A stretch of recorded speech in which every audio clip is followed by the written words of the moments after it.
Hello friends, जय श्री राम। तो जैसा कि हमने प्लान किया था 12 डेज मैराथन करेंगे हम डेली 5 PYQs। तो ये 20 तारीख, आज है 20 तारीख। तो आज हम 5 ये वाले करने वाले हैं, ठीक है। 5 हमारे ऑलरेडी हो चुके हैं, तो 5 हम ये करने वाले हैं आज। तो इसमें देखो 3 फायदे हैं आपके PYQs करने के। पहली चीज़, आपको ये पता चल जाएगा कैसे कैसे क्वेश्चन हमारे आ रहे हैं। तो एग्जाम का जो फियर है ना आपके माइंड में, पता नहीं क्या आ जाएगा, तो वो डर आपका निकल जाएगा इतने सारे क्वेश्चन देखने के बाद कि हाँ भाई देखे हुए, इससे बाहर तो क्या ही आएगा, ठीक है। डर खत्म हो रहा है। दूसरा, हर एक चीज़ आपकी रिवाइज हो रही है डेली। डीआई हो गया, मैथ्स हो गया, सब कुछ बार, और जो लॉजिकल रीजनिंग है, ठीक है, उसमें जो इक्विवेलेंट वगैरह सब कुछ बार बार रिपीट हो रहा है। कुछ भी ऐसा नहीं है जो बिल्कुल नया आपको मिलेगा। एक दो चीज़ ही थोड़ी बहुत फर्क में है, बाकी सब सेम है, ठीक है। तो डरो मत, चलो आज करते हैं। आज ये सारे करने वाले हम। तो सबसे पहले 28 जून 2025 शिफ्ट 2, ठीक है। इसमें डीआई हमारा, डीआई क्या कहता है क्वेश्चन, इसमें टेबल है, ठीक है। तो इसमें क्या है, ऊपर तो है डिमांड ऑफ एप्लीकेशन रिसीव्ड, ठीक है। मतलब टेबल क्या शो कर रहा है, नंबर ऑफ एप्लीकेशंस और इनटेक, यानी कभी भी आप यूनिवर्सिटी में एडमिशन लेते हो, कितने बच्चों ने उसमें अप्लाई किया है और कितनी सीट्स थी, ये चीज़ यहाँ पे गिवन है, ठीक है। तो इतने बच्चों ने वहाँ पे अप्लाई किया है, ठीक है, हर कॉलेज में ABCDE, एंड इतनी वहाँ पे सीट्स अवेलेबल है। लाइक ए कॉलेज में 1500 सीट्स अवेलेबल है, लेकिन कितने बच्चों ने फॉर्म भरा है, 3000 ने, ठीक है। तो इस तरीके से पूरी चीज़ें गिवन है। फर्स्ट क्वेश्चन देखो, how much percent more is the average demand of all the 5 colleges taking together than the average of available seats of all the 5 colleges। हमें क्या करना है, एवरेज पूछा है इन्होंने, ठीक है।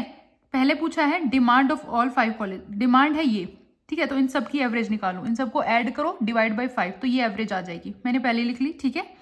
दूसरा पूछा है इसमें क्या है, average of intake seats available, ठीक है। तो इन सबको ऐड करो, डिवाइड बाय 5, तो इसकी एवरेज आ गई, ठीक है। अब पूछा है how much percent is more, ठीक है, कितनी परसेंट ज़्यादा है। तो इसमें से इसको माइनस कर देंगे तो आ गया 280, ठीक है। नीचे हमारा ये रहेगा, इनटेक अवेलेबल सीट्स बाद में है ना, तो नीचे वो आ गया इंटू 100। सॉल्व करोगे, 0 से 0 गया, इसको काट पीट के आ जाएगा 15.217%, ठीक है। 217 किसके बिल्कुल आसपास है, वो है 22 के करीब, ठीक है। तो 15.22% हमारा आंसर है। नेक्स्ट क्वेश्चन देखो, देखो कई बार है ना एग्जाम में क्या होता है, बहुत से क्वेश्चन होते हैं उसमें अप्रोक्सीमेट हमें आंसर मिलता है, ठीक है। तो ये मत सोचना जैसे 15.217 है, यहाँ पे 22 है, 217 ऐसे ऐसे करके और भी बड़ा नंबर है, ठीक है। तो ये पूरा जाके 22 भी हम इसको लिख सकते हैं शॉर्ट में, ठीक है। तो ये चीज़ें सही है। सेकेंड क्वेश्चन कहता है what is the ratio of number of colleges having more demand than available seats, ठीक है। मतलब पूछा है कि ऐसे कितने कॉलेज है, रेशियो पूछा 2 कॉलेज का, ठीक है। पहला जिसमें हमारी डिमांड ज़्यादा है, सीट्स कम है। दूसरा सीट्स ज़्यादा है और डिमांड कम है, ठीक है। तो पहले देखते हैं डिमांड ज़्यादा किस में है। ये देखो सीट्स कम है और डिमांड किस में ज़्यादा है, इसमें देखो 1500 ही सीट है, 3000 बच्चे आ गए। ये हो गया, सी हो गया और ई हो गया, 3 कॉलेज हो गए हमारे, ठीक है। एंड बाकी के 2 बच्चे हमारे साइड में आ जाएंगे, तो 3:2, ये हमारा आंसर। क्लियर, बहुत ईजी से क्वेश्चन आते हैं। फिर क्वेश्चन है third, the demand for college B is approximate what percent of the demand of for college C, ठीक है। डिमांड है जो कॉलेज बी की, कितना परसेंट है कॉलेज सी से। देखो कॉलेज बी की डिमांड क्या है 600, ठीक है। कॉलेज सी की क्या है 2500, तो 600 नीचे 2500 इंटू 100, सॉल्व करोगे 24% आ गया। नेक्स्ट है the total demand of 2 highest demanded colleges, ठीक है। 2 हाईएस्ट डिमांडेड कॉलेजेस कौन से हैं जिसमें सबसे ज़्यादा हाईएस्ट डिमांड है, एक इसमें है और एक इसमें है। 3000 और 3300 दोनों को ऐड कर दो, 6300 आ गया, ठीक है। इसमें पूछा ये is what percent higher than total demand of 2 lowest, lowest कौन से है भाई 600 और 1200, इन दोनों को ऐड करोगे 1800 आ जाएगा। तो इसमें से ये माइनस करेंगे, बच गया 4500, ठीक है। किसके उसमें पूछा कंपैरिजन में, जो जो कम है, ठीक है, लोवेस्ट। तो लोवेस्ट थे हमारे 1800, ठीक है। तो 4500 नीचे 1800 इंटू 100, सॉल्व करेंगे, हमारा आंसर आ जाएगा 250%, ठीक है। लास्ट क्वेश्चन हमारे डीआई का, the difference of demand and available seats in college E, ठीक है। जो ई हमारा कॉलेज है उसमें डिफरेंस पूछा है, ठीक है। Demand and available seats in college E is what percent lower than demand of difference of demand and available seats of college E. देखो कॉलेज ई है ये, ठीक है, इन दोनों का डिफरेंस, ठीक है। 3300 में से 2200 गए, हमारे बच गए 1100, ठीक है। दूसरा है ए का पूछा है ये वाला, 3000 में से 1500 गए, बच गए 1500, ठीक है। 1100 1500, तो कितना गैप है दोनों में, 1500 में से 1100 के बच गए 1400। किसके उस कंपैरिजन में पूछा है, जो बाद में होता है ना उसके कंपैरिजन में पूछा जाता है। तो 1500 इंटू 100, सॉल्व करोगे हमारा आ जाएगा 26.66, यानी 26.67%। क्लियर, तो डीआई होगी हमारी। आगे देखो क्वेश्चन नेक्स्ट है हमारे यहाँ पे, ठीक है। A teacher assesses the answer books of the students and based on their scores he gives them ranks. ठीक है, टीचर ने क्या किया, मतलब कुछ बच्चों के आंसर शीट देखी और उनके स्कोर के बिहाफ पर उनको कुछ रैंक दी. स्कोर किस में थे हमारे, इंटरवल में. 4 स्केल्स थी ना, कौन सी थी पहली, नॉमिनल, ऑर्डिनल, इंटरवल, रेशियो. ठीक है, ऑर्डिनल में हमारे आती थी रैंक, तो रैंक है तो मतलब ऑर्डिनल स्केल यूज करिए. एक स्कोर दिए, नंबर किस में आ रहे थे हमारे, 40 से 50 के बीच में, 50 से 60 के बीच में, है ना, वो थे हमारे इंटरवल में. तो इंटरवल और ऑर्डिनल, ये दो उसने यूज करी, यानी interval and ordinal, option 1. Next है, the following are the steps related with construction and standardization of research tool. Select their correct order from earlier to later. ठीक है, स्टार्टिंग से लेके एंड तक हमें देखना है. देखो जो भी हम करेंगे कंस्ट्रक्ट करना है. देखो कंस्ट्रक्शन, तो सबसे पहले हमें क्या करना है, कंस्ट्रक्शन ही करनी पड़ेगी, कंस्ट्रक्शन ऑफ आइटम. ठीक है, उसके बाद हम सेलेक्ट करेंगे उन आइटम्स को. पहले तो आइटम बनाएंगे, फिर उनको सेलेक्ट करेंगे. उनके सेलेक्ट करने के बाद हम उनको एनालाइज करेंगे. एनालाइज करने के बाद हम उनमें से फाइनल ड्राफ्ट निकालेंगे उनका. ठीक है, एंड उसके बाद हम नॉर्म्स बनाएंगे, एस्टेब्लिशमेंट ऑफ नॉर्म्स. ठीक है, नेक्स्ट क्वेश्चन देखो, ये रहा next. Which of the following are the characteristics of action research. Action research याद है क्या थी, इंस्टेंट सॉल्यूशन जिसमें चाहिए होता है, कोई लोकल प्रॉब्लम, छोटी मोटी प्रॉब्लम जिसका हाल फिलहाल में सॉल्यूशन चाहिए. ठीक है, तो वो हो गया हमारा एक्शन रिसर्च. ठीक है, एंड अप्लाइड रिसर्च कौन सी थी, जो हमारी जनरलाइज करनी होती है हमें. ठीक है, सबके ऊपर हम जनरलाइज करते हैं, वो होगी हमारी अप्लाइड. तो एक्शन रिसर्च कैसी है, देखो, it does not aim to develop theory. हाँ, थ्योरी नहीं बनाते. ठीक है, इसको बस सॉल्यूशन चाहिए होता है शॉर्ट टर्म के लिए. Clear. It is not conducted to generalise the findings वगैरह हमें जनरलाइज नहीं करते, इसमें अप्लाइड में करते, तो बिल्कुल ठीक है. Sample is selected randomly. नहीं, रैंडमली सैंपल नहीं लेते, जो प्रॉब्लम है वहीं से लेंगे. ठीक है. It is conducted to find the solution of local level problem. बिल्कुल ठीक है. Control on variable is required in it. नहीं, कंट्रोल की कोई जरूरत नहीं है, वेरिएबल्स को हम कंट्रोल नहीं करते यहाँ पे. तो A B D are the right answers. Next है हमारा आइडेंटिफाई नॉन पैरामेट्रिक टेस्ट. 2 तरह के टेस्ट थे, याद आए, parametric and non parametric. Parametric में हमारा टेस्ट है टी टेस्ट हो गया, जैसे इसमें इक्वल डिस्ट्रीब्यूशन होती थी. नॉन पैरामेट्रिक हमारा क्विकर था, फास्टर था. ठीक है, इसमें हमें ना तो डिस्ट्रीब्यूशन चाहिए, रैंक और मोड थे. एंड कुछ एग्जांपल थे जैसे U test, Kendall W test, chi square. ठीक है, तो इसमें पूछा कौन कौन से हमारे नॉन पैरामेट्रिक है. तो एक तो हो गया विलकॉम टेस्ट. ठीक है, एक है रैंक कोरिलेशन टेस्ट, एक है कैंडल डब्ल्यू टेस्ट. ये दोनों टी टेस्ट और एनालिसिस ऑफ वेरिएंस, ये हमारे दोनों पैरामेट्रिक में आते हैं. क्लियर. तो यहाँ से वो चले गए. नेक्स्ट क्वेश्चन है हमारा, देखो किस तरीके की रिसर्च हमें मैच करना है. एक्सपेरिमेंटल रिसर्च जिसमें कॉज एंड इफेक्ट होता है, सीधा याद रखना, एक्सपेरिमेंट, कॉज एंड इफेक्ट. ठीक है, एथनोग्राफी, कल्चर से रिलेटेड. ठीक है, particular group regarding their life. ठीक है, हम उसके बारे में हो गया. सर्वे, हम बेसिक कहीं पे भी इंफॉर्मेशन लेते हैं, study of opinions of people towards social media. ठीक है, case study, in depth study होती है.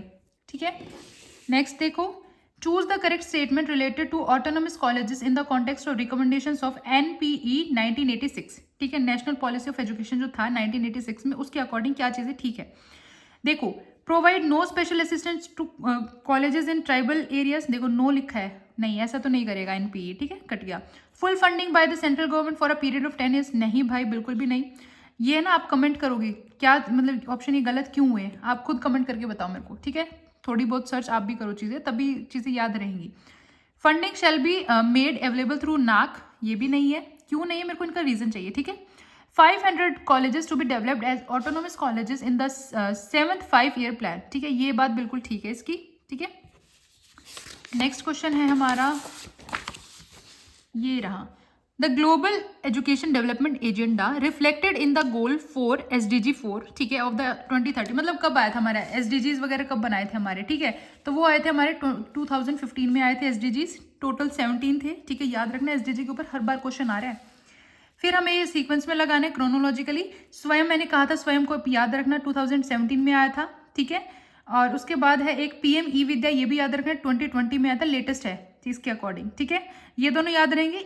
ज्ञान कोश शायद हमारा 2005 में, कैसे याद रहेगा, ई ज्ञान कितने हैं टोटल, 1 2 3 4 5 अक्षर है. ई ज्ञान 2005 में आया. ठीक है, PM ई विद्या, PM 2 अक्षर है, तो 2020. ठीक है, PM. क्लियर. NPTEL 2003 में आया था. फिर है EPG पाठशाला. ठीक है, पाठशाला यानी 5, पाठ 5, तो 2015 में आया. स्वयं 1 2 3 4 5 6 लेटर है इसके पास, इसके बाद एक प्लस कर दो, 2017 में आया था. ठीक है, स्वयं 2017 में आया था. फिर है भाई NEP 2020 document states that. NEP 2020 कहता क्या है, single stream higher education institutions will be phased out over time, बिल्कुल ठीक है, कहा था ये उसने, ठीक है। दूसरा है by 2035 there shall be at least one multidisciplinary higher education institution in or near every district. देखो वो 2035 नहीं है, 2030 है, ठीक है। One large multidisciplinary higher education institution की बात हुई है यहाँ पे। फिर है जस्टिस JS वर्मा कमीशन 2012। अब देखो NEP 2020 कब आया? 2020 में आया, ठीक है। ये 2012 की बात है, बात तो ठीक है, लेकिन NEP की नहीं है, ठीक है, not a part of NEP 2020। Last है private higher education institutions will be encourage to offer large number of freeships and scholarships to their students, बिल्कुल ठीक है। तो ACE are the right answer. Next है हमारा committee and major focus areas recommendation in the context of education, ठीक है। तो याद रखना सैम पिट्रोडा कमिटी जो है नेशनल नॉलेज कमीशन है, 2005 में आई थी, ठीक है। इसमें क्या आया? करिकुलम के बारे में बात हुई है, ठीक है। KB पवार, P से याद रखना, P यानी पब्लिक प्राइवेट पार्टनरशिप, ठीक है। KB Pawar public private partnership. Sahu committee, इसमें क्या था? To recommend measures for improving governance and accountability in higher education institutions. Sarkar committee, इसमें क्या था? Development of higher technical education in India, ठीक है, सरकार कमेटी। फिर है भाई which one of the following is not does not pertain 4 C's of successful writing. Successful writing के 4 C's हैं, क्या क्या है? कंसाइज होना चाहिए, क्लियर होना चाहिए, करेक्ट होना चाहिए और कंप्लीट होना चाहिए, ना कि कनेक्ट। कनेक्ट नहीं है, कंप्लीट है वो, ठीक है। कंसाइज, जब भी आप कोई चीज़ लिखो ना, कंसाइज होनी चाहिए, बिल्कुल सीधी सीधी, ठीक है। क्लियर लिखो, सही लिखो और पूरा लिखो, ठीक है। कनेक्ट क्या ही करोगे आप, है ना। नेक्स्ट देखो स्किल्स टू फेस। देखो जॉब इंटरव्यूज में क्या स्किल्स आपके चाहिए होते हैं? वो है हमारे सॉफ्ट स्किल्स, ठीक है। तो वहाँ पे उन्हीं को पूछते हैं कि आपको सॉफ्ट स्किल्स क्या क्या आती है, ठीक है। तभी इसका कोर्स भी बहुत करते हैं आजकल। फिर है भाई हमारे सोशल मीडिया, अब तो जागरूक हो जाओ, बताओ कौन सा कब आया था? सबसे पहले आया फेसबुक 2004 में, उसके बाद आया हमारे यूट्यूब 2005 में, फिर आया ट्विटर 2006 में, उसके बाद आया इंस्टाग्राम 2010 में, एंड लेटेस्ट जो लास्ट में आया था वो था टिकटॉक 2017 में। कोरोना से कुछ टाइम पहले बहुत फेमस था ना टिकटॉक, तो उस टाइम पे ही आया था वो। विच of the following come under the category of non verbal communication. Verbal होते हैं जैसे हम लिख लेते हैं, बोल लेते हैं, ये सब वर्बल होगी, ठीक है। नॉन वर्बल जो इशारे वगैरह सब कुछ होते हैं ना, वो सब नॉन वर्बल में जाते हैं, जैसे body language, gestures, facial expressions, ये सब हमारे नॉन वर्बल में है। शाउटिंग नहीं, ये नॉन वर्बल नहीं है, ठीक है। And conversation on telephonic call, ये भी हमारे वर्बल में आ जाती है, अब बोल रहे हैं तो, ठीक है। जो इशारे वगैरह होते हैं वो होते हैं नॉन वर्बल में। फिर है भाई most important and interesting question, इसमें देखो शक्तिमान का जिक्र हुआ है, इसलिए मुझे ये क्वेश्चन बहुत अच्छा लगा। मैच करना है भाई क्या चीज़ है। स्वयं प्रभा क्या है? एक एजुकेशनल प्रोग्राम है। शार्क टैंक देखा है क्या? बिजनेस रियलिटी टीवी सीरीज है। कृषि दर्शन, कृषि से समझ जाना, एग्रीकल्चरल प्रोग्राम है। शक्तिमान बच्चों का प्रोग्राम था, याद है? अच्छा ये बताओ शक्तिमान का पूरा नाम क्या है? कमेंट में बताना, लिखना क्या नाम है, ठीक है। पंडित गंगाधर विद्याधर मायाधर ओमकारनाथ शास्त्री, याद आया? यही नाम था हमारे शक्तिमान का। मेरा फेवरेट कार्टून होता, कार्टून तो नहीं मतलब फेवरेट होता था ये पहले, करिश्मा का करिश्मा, ये सब सारी चीज़ें। देन है हमारा सीरीज का क्वेश्चन, देखो कैसे करना है। ए के बाद बी के बाद सी के बाद डी ही आएगा, ऑब्वियस सी बात है, तो डी लिख लिया हमने, ठीक है, लिखते चलो, डी हो गया। फिर है 2 के बाद है 3 के बाद है 5, फिर आगे देखो 11। तो समझ आ रहे हैं कि ऐसे नंबर्स हैं जो सिर्फ अपने ही टेबल में आते हैं, प्राइम नंबर्स। तो बीच में एक ही नंबर आएगा, देखो 6 टेबल में आता है 7 नहीं आता, 8 आता है, 9 आता है, 10 आता है, सब आते हैं टेबल में, लेकिन 7 नहीं आता, यानी 7 नंबर आएगा दूसरे नंबर पे। D7, यहीं से हमारा आंसर पता चल गया। बाकी आगे भी लगा सकते, B, C छोड़ के D, E छोड़ के F, G छोड़ के H होगा, तो D7H। क्लियर? अब नेक्स्ट क्वेश्चन है हमारा, find the next term in the following number series. अगली टर्म निकालनी हमें। सीरीज में क्या है? 9, 26, 65, 124, 217, ये नंबर है। देखो कैसे आए, 9 से समझना, 9 कैसे आएगा? 2 का क्यूब, 2 2 जा 4, 4 2 जा 8, +1 9, ठीक है। फिर उसके बाद 3 लगाओ, 3 3 जा 9, 9 3 जा 27, -1 26, एक बार प्लस करना है, एक बार माइनस करना है। 2 3 4 5 6 7, +1 -1 +1 -1 +1 -1, बस हो गया हमारा, ठीक है। ऐसे 4 4 जा 16, 16 4 जा 64, +1 65, ठीक है। इसमें माइनस होगा, इसमें प्लस होगा, तो लास्ट हमें निकालना है इसके अगला वाला। तो 7 आ गया, 7 7 जा 49, 49 7 जा 343, उसमें से 1 माइनस करेंगे तो 342 is the right answer. Next है हमारा arrange the following shapes in increasing order of their areas. ठीक है, अब देखो फॉर्मूलाज याद रखना। सर्कल का फॉर्मूला क्या है? एरिया ऑफ सर्कल है पाई आर स्क्वायर, याद रखना। पाई की वैल्यू है हमारी 22/7। आर हमारा रेडियस होता है, मान लो ये सर्कल है, ठीक है, ये जो इतना हिस्सा ना ये होता है रेडियस। 2 रेडियस हो गए, पूरा हो गया हमारा डायमीटर। ठीक है, तो डायमीटर का हाफ होता है रेडियस, ये याद रखना। तो यहाँ पे कितना डायमीटर दिया हो 10, तो निकाल लेते हैं। एरिया ऑफ सर्कल 22/7, पाई लिख लिया। पाई आर हमारा देखो 10, अगर डायमीटर इसका हाफ कर दो तो 5 × 5। ठीक है, कर दो सॉल्व, तो 22 × 5 × 5, इनको मल्टीप्लाई करेंगे तो 550 आ जाएगा। नीचे 7 है, डिवाइड करेंगे तो 78.5 ये हमारा नंबर आएगा, तो मैंने लिख लिया। दूसरा है रेक्टेंगल। रेक्टेंगल का फॉर्मूला है लेंथ इंटू ब्रेथ, 6 × 4 6 4 जा 24। स्क्वायर का एरिया का फॉर्मूला है साइड इंटू साइड, यानी 5 × 5 25, 5 सेंटीमीटर दिया हो तो 5 × 5 25। ठीक है, फिर इक्विलेटरल ट्राइंगल का फॉर्मूला पहले भी आया क्वेश्चन में, क्या है इसका फॉर्मूला आप खुद बताओ एक बार मेरे को। तो ठीक है, बहुत ईजी है। इक्विलेटरल का क्या है देखो, √3/4। ठीक है, उसके बाद जो भी आपकी साइड है ना, यहाँ पे क्या गिवन है 5, तो इंटू 5 × 5 साइड का स्क्वायर होता है। ठीक है, तो 5 5 जो 25, √3/4।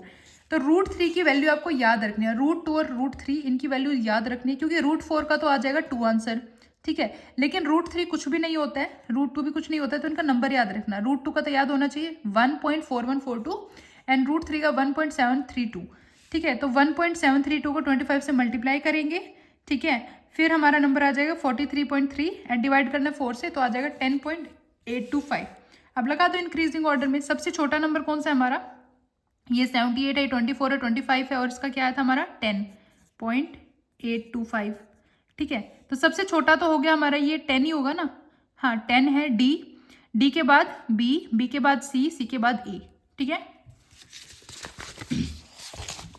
फिर है भाई नेक्स्ट क्वेश्चन हमारा, फिर से मैथ्स आ गया। ठीक है, speed of 50 kilometre per hour, मतलब 50 किलोमीटर पर आवर को मीटर पर सेकंड में कन्वर्ट करना है। किलोमीटर पर आवर से हमें छोटा करना है, तो इंटू 5/18।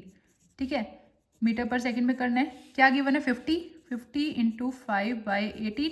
ठीक है, ये रहा 50 × 5/18। काटेंगे, 2 9 जा 18, 2 25 जा ये 25 5 जा 125, 9 से डिवाइड करें तो 13.8 आ गया। यहाँ क्या गिवन है 15, मतलब नहीं हुआ मैच, काट दो। Area of rhombus. रोम्बस का फॉर्मूला क्या है? Half into diagonal 1 into diagonal 2। Diagonal 1 given है 4, डायगनल 2 गिवन है 6। ठीक है, तो हाफ इंटू 4 इंटू 6, 2 2 जा 4, 6 2 जा 12 मैच हो गया, बिल्कुल ठीक है। फिर गिवन है ये, अब इसमें हमें बताना है कि ग्रेटर देन 4 है या नहीं। देखो इसका ईजी सा फॉर्मूला बताती हूँ, क्या गिवन है एक बार मैं लिख देती हूँ। ये है 3, फिर अंडर में है 7 2 9।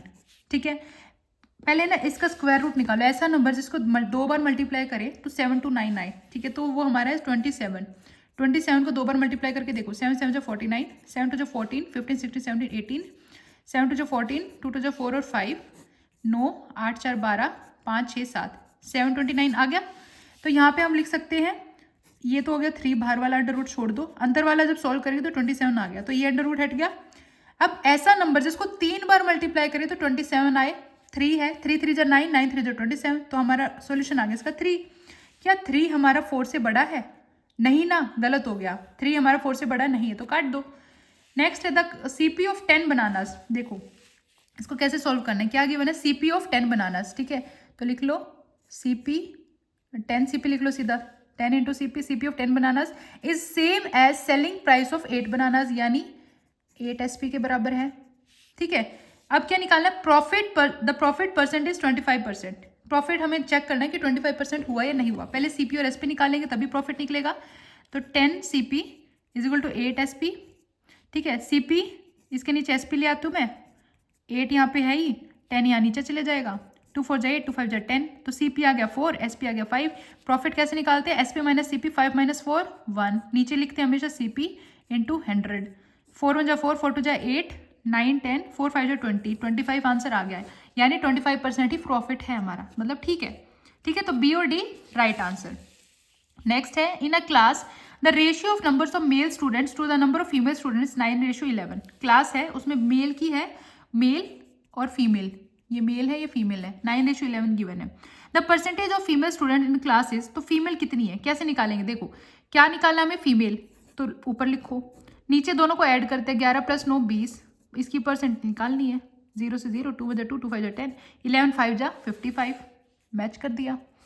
फिर है when a number x is added to the numerator and denominator of fraction 7/11, ठीक है, देखो 7 है, ये 11 है, दोनों में कुछ x नंबर इसमें ऐड कर दिया, तो नए फ्रैक्शन बना हमारा 2:3, तो पूछा है x क्या था, ये पूछा हुआ है, तो ये हमारे पास गिवन है, तो 3 को यहाँ ले आओ, ठीक है, 3 7 × 21 प्लस 3x हो गया, 11 × 2 = 22 प्लस 2x, इसको यहाँ लिया, इसको वहाँ लिया, मल्टीप्लाई कर दिया, ठीक है, 3x, देखो यहाँ पे 3 है, यहाँ पे 2 है, 3 में से 2 गया, x बच गया, यहाँ पे 22 है, वहाँ माइनस करेंगे, 22 में से 21 गया, 1 बच गया, तो x की वैल्यू आ गई 1, तो इस सेकेंड का आंसर है हमारा 4th यानी 1।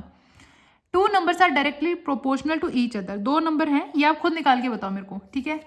डी मैं बताती हूँ, इसमें क्या गिवन है हमारे पास, x = y, ठीक है, x रेशियो y, मतलब x जो है उसकी वैल्यू 3 है, y की वैल्यू 2 है, ठीक है, तो पुट कर दो इसमें, x की जगह लिख दो 3, y की जगह लिख दो 2, प्लस y क्या है हमारा 2 का स्क्वायर हो गया, नीचे है x क्या है हमारा 3 का स्क्वायर माइनस 2 का स्क्वायर, सोल्व करो, 3 × 2 = 6, 2 × 2 = 4, ये हो गया हमारा 10, नीचे क्या है 3 × 3 = 9, 2 × 2 = 4, 9 में से 4 गए 5, 5 × 5, 5 × 2 = 10, तो वैल्यू आ गई 2, ठीक है। एंड ये आप खुद कमेंट में बताओ मेरे को इसका आंसर, ठीक है। नेक्स्ट देखो, ये रहा मीमांसा, क्या है भाई, मीमांसा है हमारा one of the classical schools of Indian philosophy, आस्तिक वेदास, ठीक है, याद रखना है, फैक्चुअल है, ये आपको याद रखना पड़ेगा।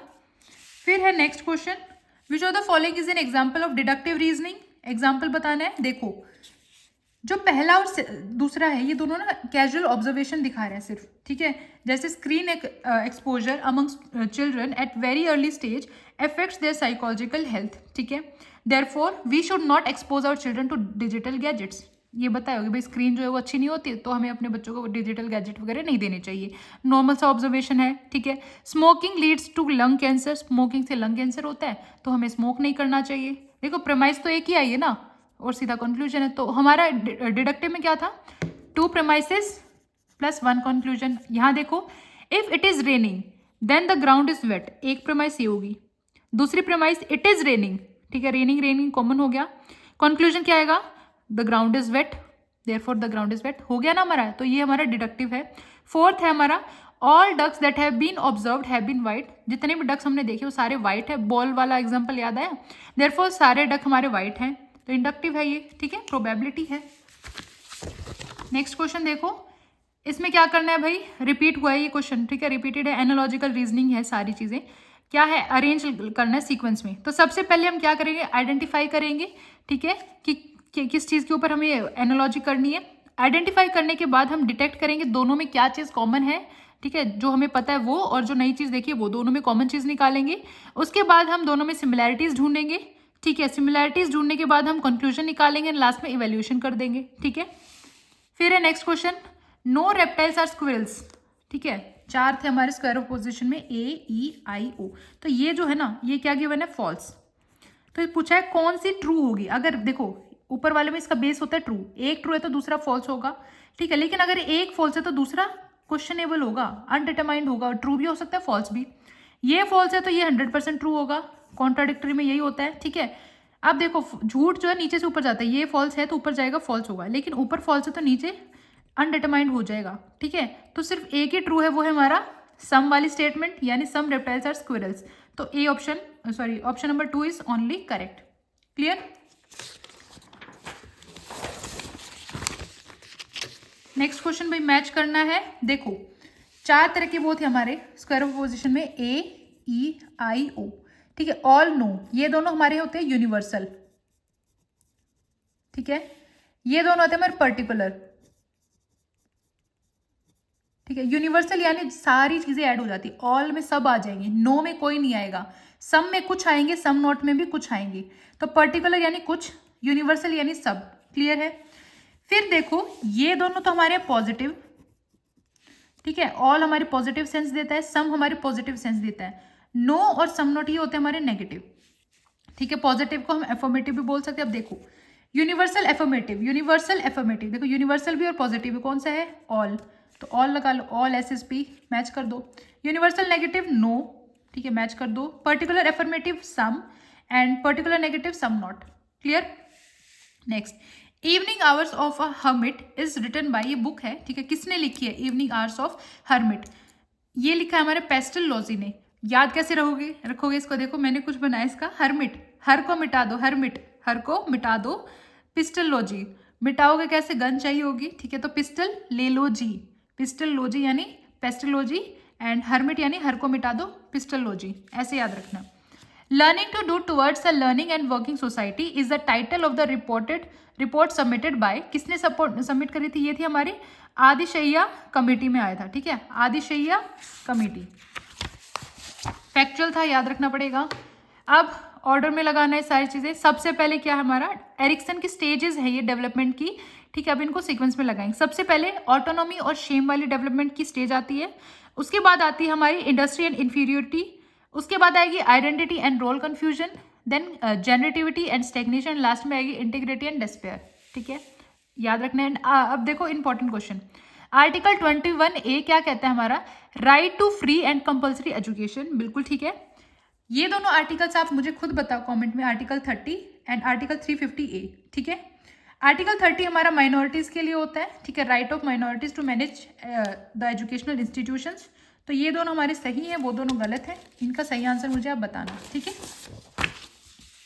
नेक्स्ट भी मैच करना है। लेक्चरिंग में क्या होता है, हम फैक्ट्स देते हैं, सीधा सीधा लेक्चर देंगे, उसमें फैक्ट्स ही तो बताएंगे, ठीक है। डेमोन्स्ट्रेशन, डेमो, उसमें हम क्या करते हैं, शोइंग मैनिपुलेशंस ऑफ ऑपरेशंस, सब कुछ करके दिखाएंगे सारी चीजें। फील्ड ट्रिप, जाके एक्सपीरियंस करना, यानी provides direct experiences. And project, project में क्या होता है, प्रोवाइडिंग पर्पसफुल एक्टिविटीज, ठीक है, हो गया। नेक्स्ट है हमारा Leyens 1969 considers the Industrial Revolution as the outcome of a combination of three interrelated streams of technical advances. Which of the following is not one of these streams?